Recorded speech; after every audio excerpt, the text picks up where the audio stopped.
j'espère que vous allez bien, moi en tout cas ça va super. Aujourd'hui on se retrouve pour une toute nouvelle vidéo où je vais vous donner 5 tips pour faire une bonne miniature. Comme vous devez le savoir, je suis un peu graphiste à temps partiel, que ce soit pour la chaîne de nuages, il y a plusieurs minias que vous pouvez retrouver sur sa chaîne, ou ma chaîne, toutes les minias qui sont sur ma chaîne, c'est moi qui les ai faites, à part la toute première vidéo.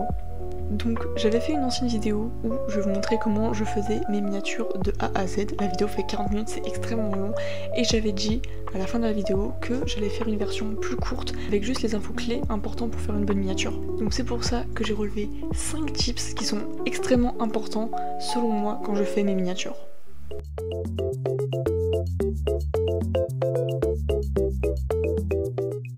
Premier tips, la qualité. Les gars, quand vous prenez une photo de vous pour votre miniature ou que vous prenez des photos, il faut que ce soit d'une bonne qualité. Par exemple, quand je prends mes photos, j'utilise toujours une application pour améliorer la qualité de la photo qui s'appelle Remini. Donc si jamais vous faites vos miniatures sur mobile, vous pouvez aller checker cette appli, elle est gratuite, il y a juste beaucoup de pubs mais elle est super. Donc moi je le fais sur mon iPad avec mon stylet, donc c'est un peu plus simple pour moi, etc. Du coup j'utilise Ibis Paint et Photopea, je vous en reparlerai après. Donc du coup pour la qualité, il faut impérativement déjà que vous preniez une photo avec une bonne lumière, pas en contre-jour par exemple, et avec une bonne qualité. Par exemple, prenez pas le vieux téléphone de votre daron qui a une caméra totalement explosée. Essayez de privilégier cette qualité et bien évidemment, du coup, comme je vous ai dit, utilisez une application pour améliorer la qualité et ça sera super.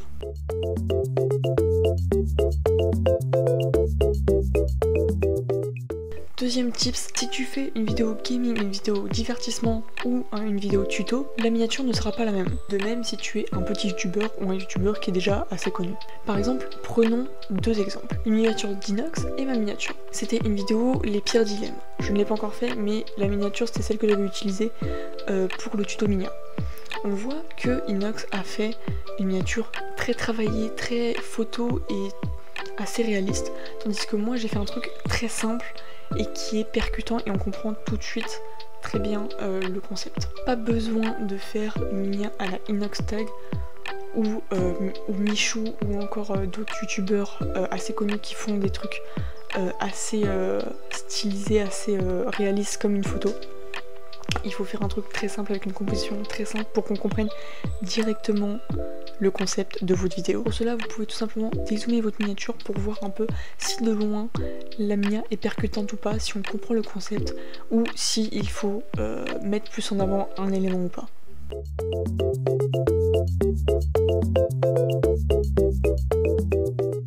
Troisième astuce, les couleurs. C'est important que la minia ait des bonnes couleurs.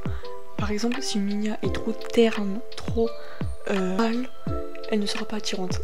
Personnellement, je trouve que des miniatures plus saturées, avec plus de couleurs vives et vivantes, rendent vraiment la miniature beaucoup plus attrayante. Donc du coup, n'hésitez pas à jouer avec le contraste, avec la luminosité, la saturation, etc., les couleurs.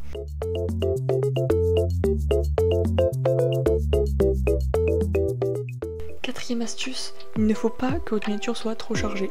Ça va un peu avec la composition, mais par exemple, il faut vraiment qu'il y ait des éléments clés, que la miniature soit simple et efficace. Pas besoin d'avoir des millions d'éléments. Par exemple, imaginons, vous faites une miniature, je sais pas, rentrée des classes. Vous allez sûrement mettre quelques éléments de cours, etc. En fond, je sais pas, avec une salle de classe, etc. Mais pas besoin forcément de mettre des dizaines et des dizaines d'éléments. Par exemple, je sais pas besoin de mettre un surligneur rouge, puis un stylo vert, puis une gomme, puis un feutre, je sais pas. Prenez vraiment que des éléments qui vont être percutants et pas beaucoup. Genre prenez que 2 ou 3 éléments. Par exemple, vous pouvez mettre des feuilles, ou un cahier, un stylo et après un truc qui vous plaît, je sais pas, ou alors vous mettez un élément sur vous, par exemple un sac à dos, voilà. Mais il faut tout simplement que ce soit simple et efficace. Je vais beaucoup le répéter mais c'est comme ça.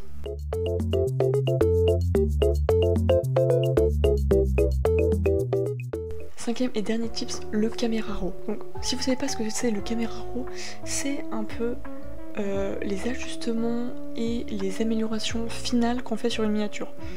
Que ça peut être du coup la luminosité, le contraste, la saturation, les couleurs, si les couleurs sont plutôt chaudes, froides, pour la qualité si vous voulez qu'il y ait beaucoup de grains, plus des textures, etc. Moi pour ça j'utilise du coup Photopea qui est un peu comme Photoshop mais en gratuit, et moi j'utilise principalement juste pour le caméra raw final qui est genre vachement sympa à faire et c'est assez cool de la prendre en main, c'est simple. Il y a moins d'options pour le caméra raw mais ça reste quand même assez simple, assez bien. Ok, bonus, je vous invite fortement à tester des choses. Si vous sortez pas de vos zones de confort, si vous essayez pas de nouvelles choses, vos miniatures ne s'amélioreront pas, vous resterez toujours dans votre bulle, ou alors vous allez vous améliorer très lentement. Moi j'ai cherché beaucoup de vidéos sur YouTube qui parlent de tutos de miniatures. Je vous invite vraiment à vous informer, à chercher, allez regarder d'autres tutos de personnes par exemple plus expérimentées que moi, parce que moi c'est un peu mon ressenti, un peu moi ce que je veux faire quand je fais une miniature, que je remarque et tout chez les autres. Mais voilà, tester des choses, allez chercher d'autres vidéos, et aussi si vous voulez plus de détails dans les explications, vous pouvez aussi aller voir ma vidéo où j'explique comment je fais mes miniatures de A à Z, où la vidéo du coup dure 43 minutes. C'est assez long, mais au moins vous voyez tout de A à Z où je fais une miniature devant vous. Donc du coup, la chose la plus importante que je ne vous ai pas dit, c'est surtout que la miniature, si elle donne pas envie de cliquer, vous avez raté. Donc n'hésitez pas à faire vos miniatures et après la montrer à vos potes, dire oh tiens, est-ce que tu la trouves bien, est-ce que ça te donne envie de cliquer, qu'est-ce qui va bien, qu'est-ce qui va pas, etc. Et si vous avez aussi d'autres potes qui ont envie de se mettre dans la miniature, bah allez aussi leur demander et tout. Enfin c'est génial, et vous pouvez même venir en MP sur Insta. Donc dans les commentaires vous me demandez et je vous donne mon Insta, ou alors il est en description. Vous pouvez m'envoyer vos miniatures et je vous dirai un peu ce que j'en pense. Et ça peut aussi être une idée de vidéo où je juge vos miniatures par exemple. Dites-moi ce que vous en pensez dans les commentaires, mais moi j'aimerais beaucoup. Donc du coup voilà les gars, pour faire une bonne miniature, voici les 5 tips que je vous aurais donné, avec le petit bonus où je vous invite à tester des choses.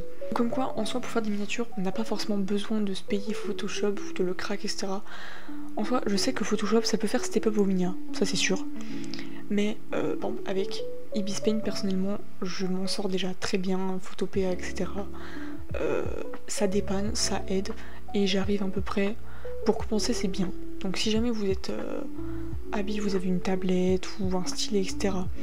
et que du coup vous pouvez faire ça sur mobile, je vous invite à le faire. Parce que si vous êtes habitué à par exemple dessiner sur une tablette et tout, c'est quand même assez bien. Voilà. Donc dites-moi si ce genre de vidéo vous plaît, dites-moi si ça vous a aidé aussi. Donc n'hésitez pas à liker, à partager et à commenter ton ressenti dans les commentaires. Abonne-toi si c'est toujours pas fait en activant la cloche de notification parce que ça fait extrêmement plaisir et puis c'est gratuit. Et sur ce les gars, on se retrouve sur une prochaine vidéo et dans un prochain live. C'était Libby. A plus les gens.